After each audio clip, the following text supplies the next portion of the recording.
Mesdames, Messieurs, bonsoir et bienvenue dans cette édition. À la une de l'actualité, ce soir, hausse des prix des denrées alimentaires. Il va falloir du temps avant que les prix ne se stabilisent à nouveau. C'est l'avis de l'économiste Khadim Bambadjani. Il explique cette inflation par le niveau très élevé d'endettement de l'État du Sénégal. Air Sénégal SA dessert depuis jeudi Dakar-New York un nouvel envol pour promouvoir également le tourisme local. Un programme conjoint entre l'ASPT et l'ASA veut faire profiter du marché américain les acteurs touristiques locaux.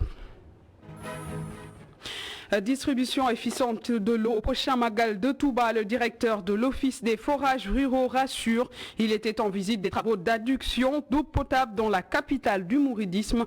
Compte rendu à suivre avec notre correspondant sur place.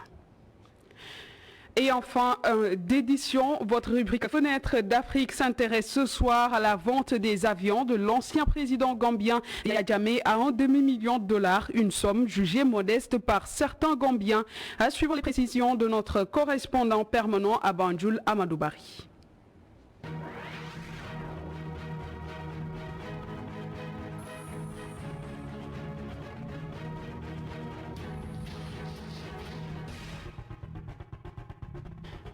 Hausse des prix des denrées alimentaires, cela est dû aux mesures restrictives prises lors de la première vague de Covid-19 selon l'économiste Khadim Bambadjani. D'après lui, l'État très endetté n'a pas d'autre solution que d'augmenter les taxes. Conséquence, une inflation, une situation qui risque de perdurer. Selon lui, il était l'invité de la matinale d'I-Radio. Mme Seynabou Babou l'a interrogé. On regarde.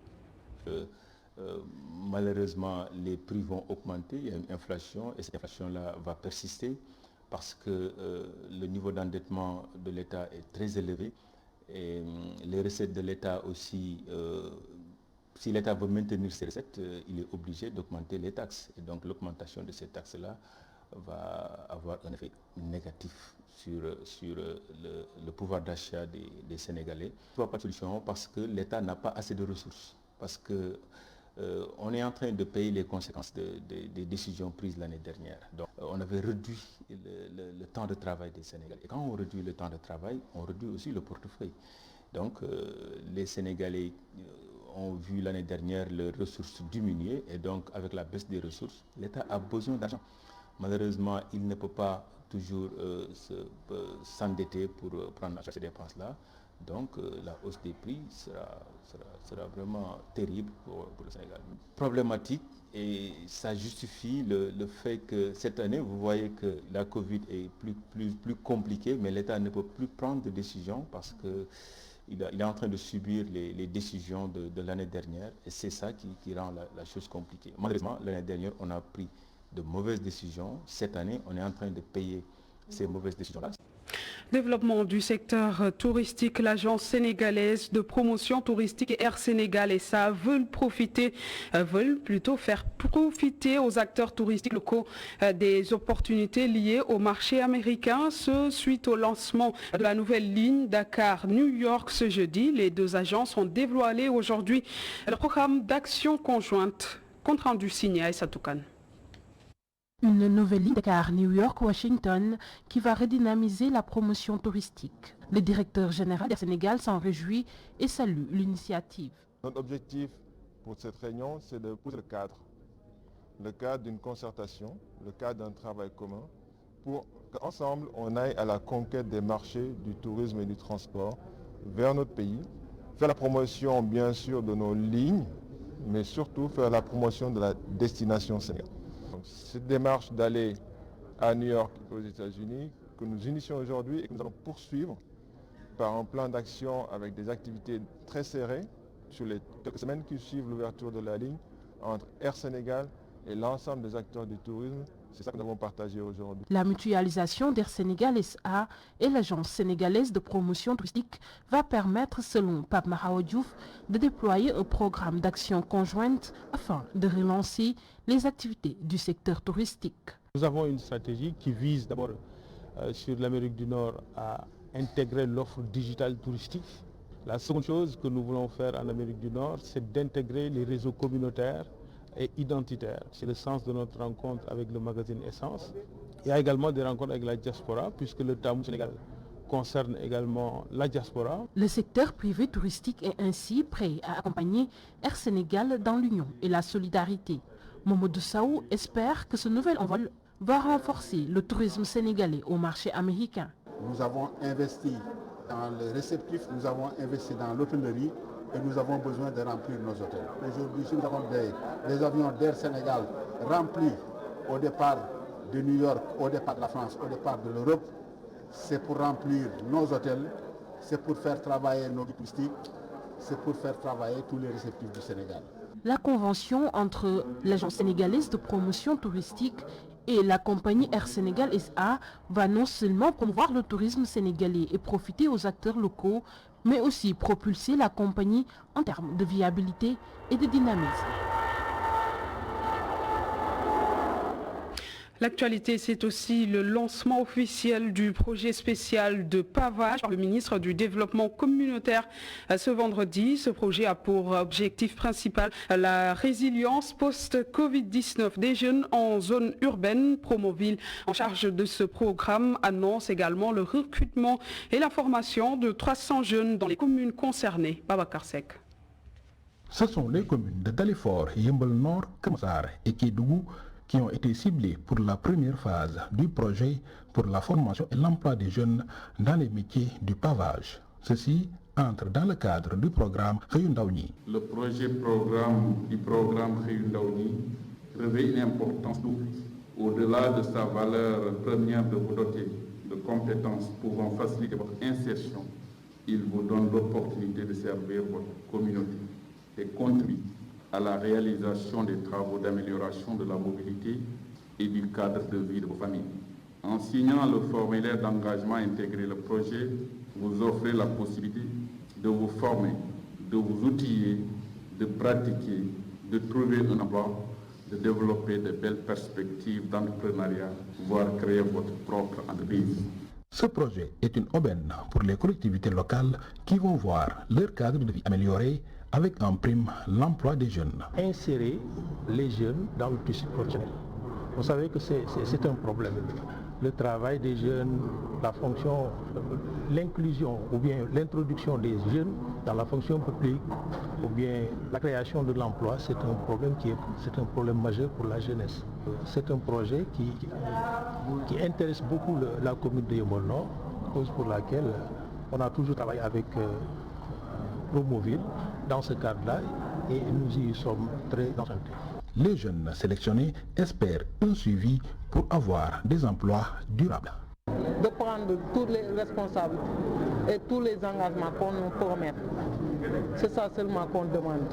On veut qu'on nous accompagne dans tous les domaines. Pour la phase pilote, 300 jeunes de Dalifort, Keur Massar et Yeumbeul Nord vont être formés. À terme, 165 000 m² de voiries en pavé seront réalisés à Dakar et sa banlieue et 150 000 m² à l'intérieur du pays.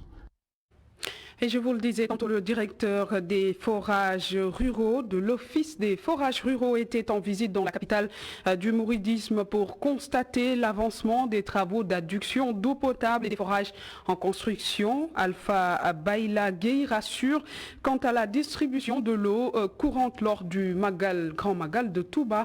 Compte rendu, Goranda Klo. On visite à Touba pour s'enquérir de l'état d'avancement des travaux d'addition d'eau potable dans certains quartiers de la cité religieuse. Le directeur de l'Office des forages ruraux, Alpha Baïla Gueye, annonce que l'approvisionnement en eau dans la capitale du mouridisme ne connaîtra aucune défaillance. Darou Karim, c'est un tout nouveau forage que nous avons décidé à la dernière minute d'implanter parce que nous avions été informés des difficultés dans la zone liée à une baisse de pression et nous avons implanté ce forage et les travaux, nous avons pu constater que les travaux ont effectivement démarré et ce qui est intéressant également, c'est que même les travaux de réseau concomitamment ont été engagés par l'entreprise qui a la charge de Saloum Express et ce qui fait que d'ici 2 à 3 semaines, nous pourrions faire les raccordements et commencer la distribution au niveau de grands quartiers comme Alieu et également la zone également environnante. À moins de mois du Grand Magal de Touba, le directeur de l'EFOR soutient également que toutes les mesures sont déjà prises pour un bon déroulement du 18 Safar. Cette année également, nous avons décidé, sur la base du diagnostic qui a été fait, de remplacer presque les vannes qui sont défectueuses. Parce que nous soupçonnions qu'il y a une partie du réseau qui n'alimentait pas les concessions de manière optimale. Donc les vannes seront remplacées et il y en aura 90 au total. Donc pour améliorer la distribution en tout cas. Accueilli par le porte-parole du calife général du Mouride, par ailleurs président du comité d'organisation du Grand Magal de Touba, Alpha Baïlegui annonce que les équipes déployées à Touba maximisent leurs efforts pour achever les travaux d'adduction d'eau potable avant l'événement du 18 Safar.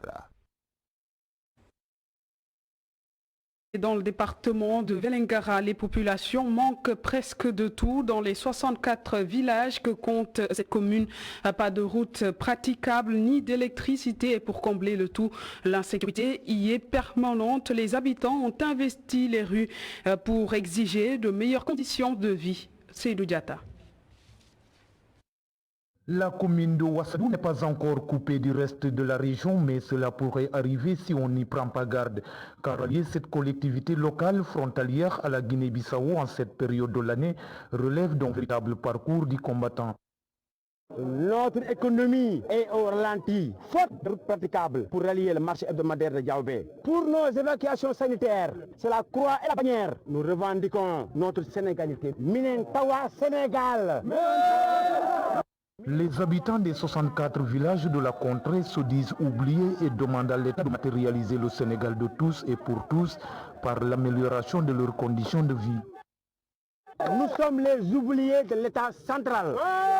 Depuis les indépendances, notre chère commune, avec 64 villages et plus de 20 000 âmes, aucun village n'est électrifié. Nous revendiquons l'électrification des villages de la commune.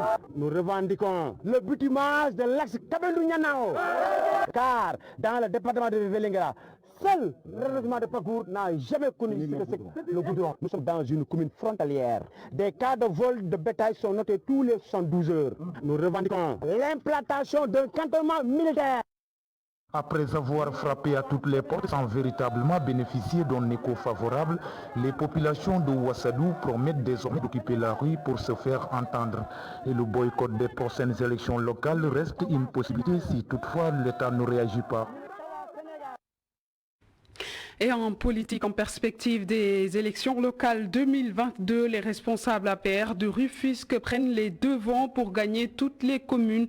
Un comité d'initiative est mis en place dans ce sens. Les précisions d'Ismaël Madior Fall, responsable APR à Rufisque, au micro de Babacar Seck. Donc là, nous avons pris cette initiative pour aller ensemble, nous concerter, parler d'une seule voix et faire en sorte que les candidats qui vont être choisis soient choisis en notre sein et que ce soit des candidats représentatifs de l'APR, des candidats représentatifs de la coalition Benno Bokk Yakaar et que ce soit des candidats qui gagnent les prochaines élections territoriales. Parce que nous allons à ces élections pour les gagner. Notre parti est majoritaire, notre coalition est majoritaire, le président de la République est majoritaire à Rufisque. Cela doit se refléter au niveau des élections territoriales. Notre coalition, Benno Bokk Yakaar, doit remporter les élections et la mairie de la ville de Rufisque, les autres mairies de la ville et l'ensemble des communes du département doivent revenir à la coalition Benno Bokk Yakaar. C'est le sens de cette initiative. Nous avons discuté et aujourd'hui nous sommes en train de nous accorder pour présenter, voire positionner des candidats à la fois au niveau de la ville, au niveau du département, mais aussi au niveau des autres communes. C'est une discussion qui est en train d'être menée et nous avons espoir que nous parviendrons à avoir un consensus pour que ce soit des candidats consensuels, représentatifs de Rufisque, représentatifs à Rufisque. Ce à quoi nous tenons, c'est que nous voulons que ce soit Rufisque qui choisit ses candidats, nous voulons que ce soit Rufisque qui investit ses candidats et pas d'autres à la place des Rufisquois.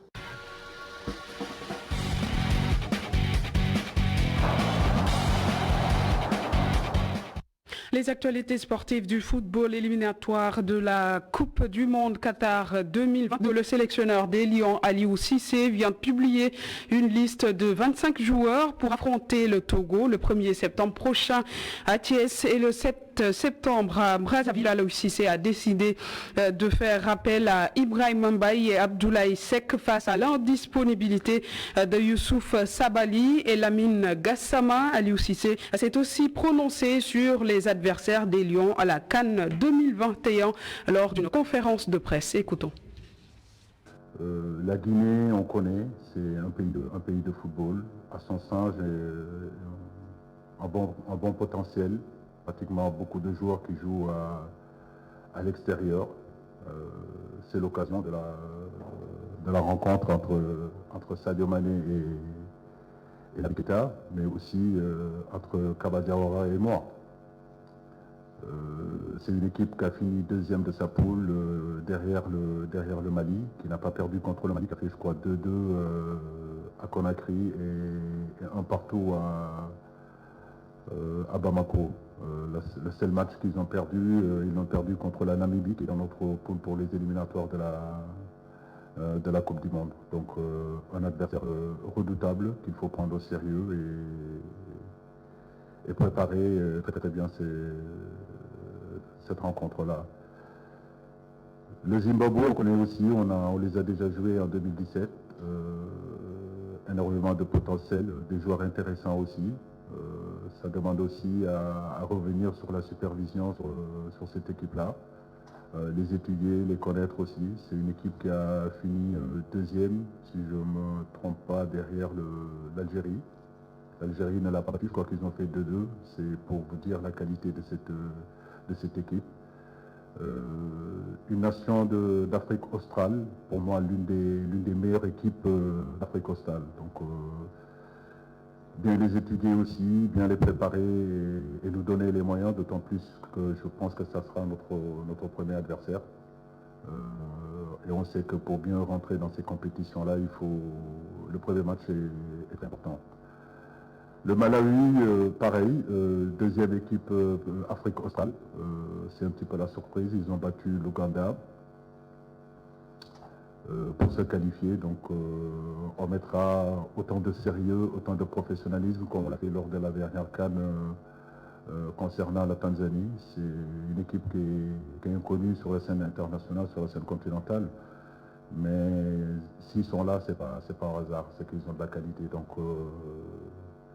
les surveiller et avoir vraiment un maximum d'informations sur eux.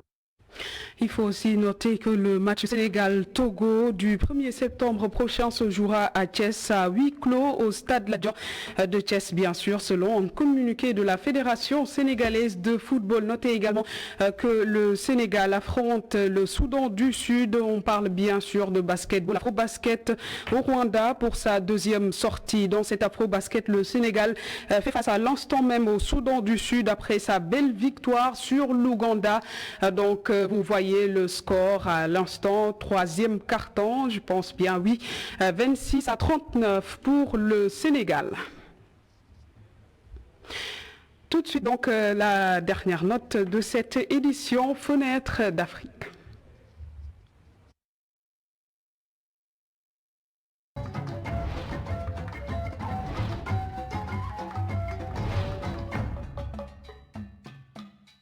Voilà, je vous le disais tantôt, Fenêtre d'Afrique s'intéresse ce soir aux avions présidentiels de Yaya Jammeh cédés à vil prix il y a 2 ans de cela, selon le gouvernement gambien. Suite à plusieurs jours de rumeurs et de spéculations, le porte-parole du gouvernement gambien a fini par briser le silence pour révéler qu'au moins 3 jets privés de la flotte de l'ancien président ont déjà été cédés depuis plus de 2 ans, cloués sur le tarmac de l'aéroport de Banjul. Ces appareils d'anciens modèles et de fabrication russe ont eu du mal à trouver acquéreur, avance donc le porte-parole du gouvernement gambien. Face à cette situation, le gouvernement également en mal d'argent n'a eu d'autre choix que de les bazarder contre une somme d'un demi-milliard, millions plutôt de dollars.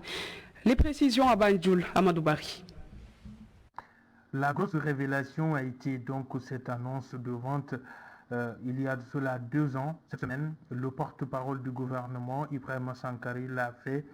Il faut dire que l'information circulait depuis le début de la semaine. Elle a été révélée par le confrère de Africa Intelligence Magazine qui a annoncé qu'un avion de la flotte de Djamé a été vendu à une compagnie biélorusse. Alors le gouvernement a été contraint donc de réagir pour annoncer que effectivement ces ventes ont eu lieu il y a de cela 2 ans, mais contrairement à ces allégations, le gouvernement gambien avait vendu 3 avions présidentiels qu'utilisait l'ex-président Yaya Jammeh à un homme d'affaires gambien au nom de Touro Dabo. C'est un mécène, un homme d'affaires, mais à un prix quand même qui surprend plus d'un. 3 avions présidentiels vendus à 500 000 dollars, quelques 280 millions de francs CFA, c'est dérisoire comparé quand même à leur prix standard. Mais le gouvernement justifie ce prix-là, cette transaction par quand même l'état des aéronefs. Le gouvernement prétend que ces aéronefs étaient à l'arrêt, n'étaient plus fonctionnels depuis donc la chute de Djamé en janvier 2017. Il faut ajouter aussi que ce sont de modèles de fabrication russe et puis d'anciens modèles, et que tout ça a fait qu'ils ont eu du mal à trouver acquéreurs. Il y a eu des personnalités qui ont été contactées d'ici comme à l'étranger, mais ces avions se sont révélés quand même peu attrayants pour quand même trouver preneur. L'autre aussi information à retenir dans cette affaire, c'est le gouvernement donc a démenti l'information annonçant qu'un avion de Djamé a été vendu à une compagnie biélorusse. Ce qui est plus probable, annonce le ministre de l'Information gambien, c'est que cet avion en question qu'on annonce à Tunis déjà, il a été revendu par l'homme d'affaires qui les a achetés auprès du gouvernement. L'autre aspect aussi, c'est les autres biens de Djamé, parce qu'il avait laissé derrière lui beaucoup de biens. Outre ces avions, ces aéronefs, il avait laissé quand même des voitures de luxe qui étaient annoncées et vendues aux enchères. Où en est la situation?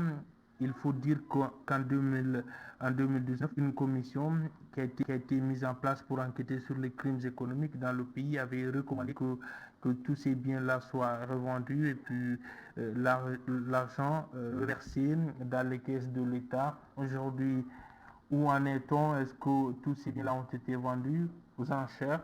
Est-ce qu'ils ont trouvé preneur? Personne ne le sait. Le gouvernement parle de raison d'État pour l'instant. Mais l'autre aspect aussi à prendre en compte, c'est qu'à 3 mois de l'élection présidentielle, on attend les conclusions d'une autre commission. On craint ce qui est arrivé à cette commission d'enquête sur les crimes économiques arrive aussi avec cette commission qui doit rendre son rapport sur les crimes, quand même les abus de droits humains commis dans le pays durant le règne de Yaya Jammeh. Merci Amadou Barry depuis Banjul pour toutes ces précisions. C'est ce qui met un terme à cette édition. Merci de l'avoir suivi et bonne suite des programmes sur ITV.